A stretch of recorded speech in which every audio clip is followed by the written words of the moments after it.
Cher lecteur, bonjour. Vous ne me connaissez pas, je ne vous connais pas, mais je voudrais quand même me présenter.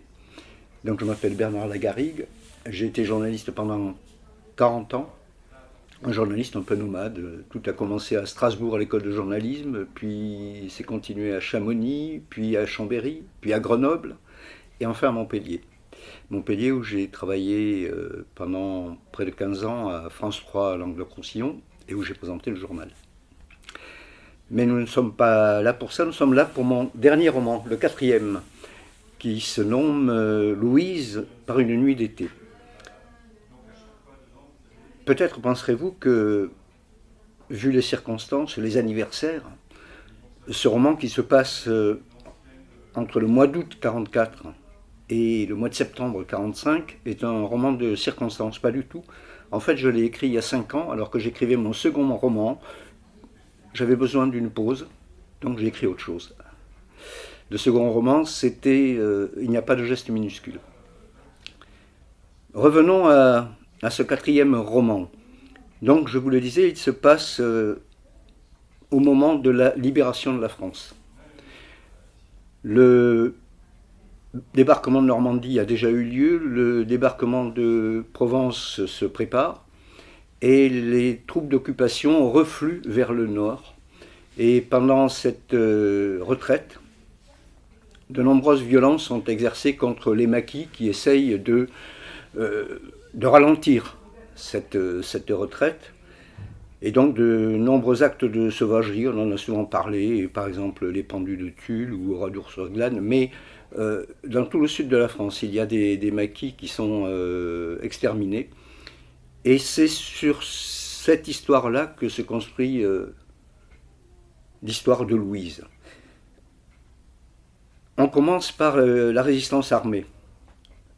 Un maquis composé de jeunes gens qui n'ont jamais tenu d'autre fusil que leur fusil de chasse, sont attaqués par des forces militaires, par des militaires de profession, des gens qui, depuis plusieurs années, se battent sur tous les fronts.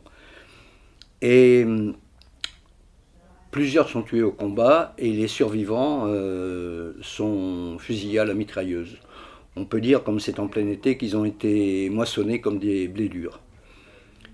Et donc, Louise a son petit ami, qui est un de ces jeunes gens. Lorsqu'elle apprend, comme le village qui se trouve pas très loin de ce maquis, lorsqu'elle apprend que le maquis a été attaqué, certains disent qu'ils sont tous morts, elle n'y croit pas. Elle n'y croit pas du tout et elle est certaine que Marceau, son petit copain, est toujours vivant, blessé peut-être, mais il faut qu'elle lui porte assistance. Et donc, elle essaye de convaincre sa sœur, qui s'appelle Angèle, elle essaye de convaincre sa sœur aînée de venir avec elle pour aller sur les lieux du drame, lieux qui sont interdits par l'occupant pendant 48 heures. Et donc, il y a un dialogue entre les deux jeunes femmes. Je vais vous en lire un extrait.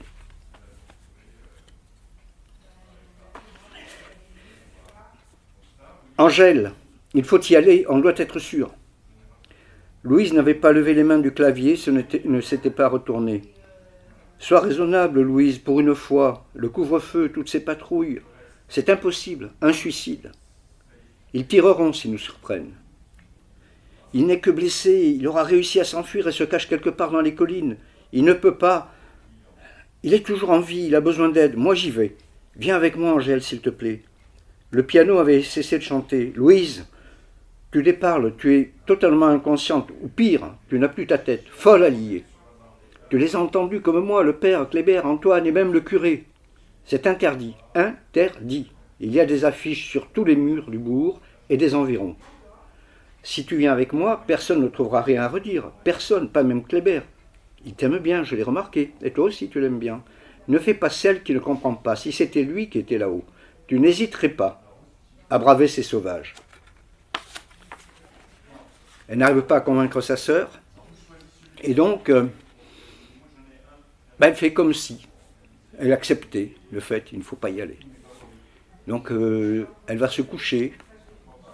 Sa sœur, quelques heures plus tard, va vérifier qu'elle est bien dans son lit. Elle est bien dans son lit. En fait, comme souvent, quand on est jeune, elle a mis un édredon, quelques vêtements dans le lit pour faire croire qu'elle est bien là. Mais en fait, elle est dans les collines. Elle est dans les collines qu'elle connaît très bien, parce que c'est une jeune fille qui est une sauvageonne. Elle court les collines et tout ça, même si c'est une artiste aussi. Elle joue du piano, elle aurait pu aller au conservatoire. Et cette jeune fille de 17 ans, donc, part dans les collines et va vers les lieux du drame. Et là, elle arrive sur place et elle fait attention parce qu'elle sait qu'il y a des patrouilles, elle en entend même des patrouilles. Et à un moment donné, elle arrive vraiment là où sont les corps, donc elle perd toute réflexion et elle avance et tout d'un coup, qui va là? Les gardes, elle les avait oubliés. Ils l'avaient entendu, mais elle ne les voyait pas. Elle rampa vers un bouquet de genêts. Qui va là? Un français approximatif, mais impératif. Et aussitôt une galopade. Ils étaient trois. 3 hommes, casque à la ceinture, calot sur la tête, leurs armes braquées sur elles. Ils arrêtèrent leur course à quelques pas. Ils étaient jeunes, comme ceux qui dormaient éparpillés comme des gerbes échappées d'un gerbier sur l'aire de battage. Interdit, lança l'un d'eux. Verboten, gronda le second. Un troisième s'était approché et l'avait tiré par le bras. D'un geste sec, elle s'était dégagée, aussitôt rattrapée par les 2 autres soldats. Interdit, mademoiselle. Elle les sentait embarrassés. Ils ne savaient que faire de cette fille surgie de nulle part. Ce n'étaient que des gamins. Leur chef raclait les fonds de tiroir et ces 3-là n'avaient d'autre mission que de veiller sur des cadavres. Elle avait été hypnotisée, effrayée par l'œil aveugle de leurs armes, mais Louise en était certaine. Ils ne tireraient pas, peut-être même la laisseraient-ils partir. Je ne savais pas, monsieur. Elle sortit un lacet d'une poche. Lapin, quick! Et elle fit glisser son pouce sur sa gorge. Les soldats se regardaient puis revenaient à elle. Que faire de cette fille? Ce dialogue de sourds se poursuivit quelques minutes. Elle avait lancé les dés, mais lorsque, d'un même geste, ils avaient désigné de leur fusil le clocher caressé par les premiers rayons du soleil, 6 heures sonnaient, elle avait compris qu'elle avait perdu. Elle ne se retourna même pas en prenant le sentier. Marceau était mort. Elle serrait sa musette contre elle. Peu importait à présent ce que demain serait. Et là, on est au premier tiers du roman. Mais là, c'est le destin de Louise qui se noue à ce moment-là. Elle va être conduite à la commandanture locale. Elle va être interrogée. Son père va être interrogé, il est un peu suspect. Bon. Et elle répète toujours qu'elle y est allée parce elle ne connaissait personne, mais c'était des garçons qui avaient été avec elle à l'école. Donc en fait, il fallait qu'elle y aille. Mais bon, les autorités d'occupation ne voient pas ça du même regard.